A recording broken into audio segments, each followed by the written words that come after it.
আমি বিয়ে করেছি কি না করেছি আমার কিচ্ছু মনে থাকে না। মনে থাকে না?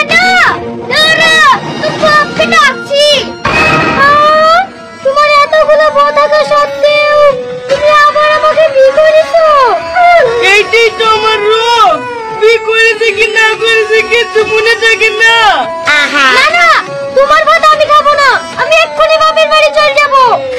চল যাবো বলছো কেন? সবাই ভাগাভাগি করে খাইছে, তুমিও খাও।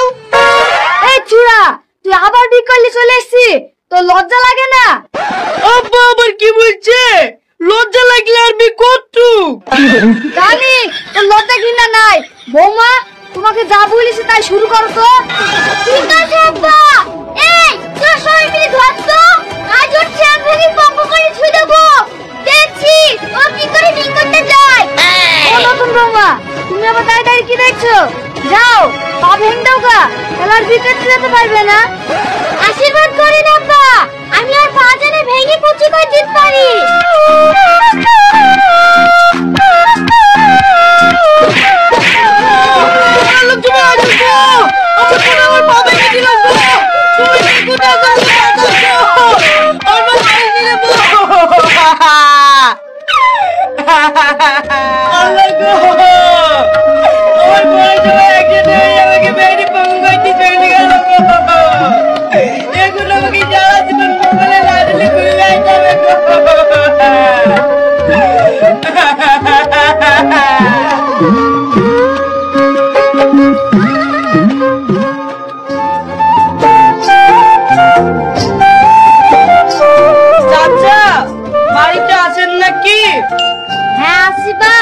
বসো। না চাচা, আমি বসতে আসিনি, আমি একটা কথা জানতে এসেছি। কি জানতে চাও বাপ, বলো। আমি যে ন্যাংরা মানুষ, আপনার কাছে ডেলি আসা যাওয়া করছি আপনার মেয়েকে বিয়ে করার লাগি। আপনার মেয়ে সেটা বিয়ে দেবেন কিনা তাই বলে। দেখো বাপ, তোমাদের জমি জায়গা টাকা পয়সা সব আছে, কিন্তু একটা কারণে লেগে তোমার সাথে বিটা দিছিনি।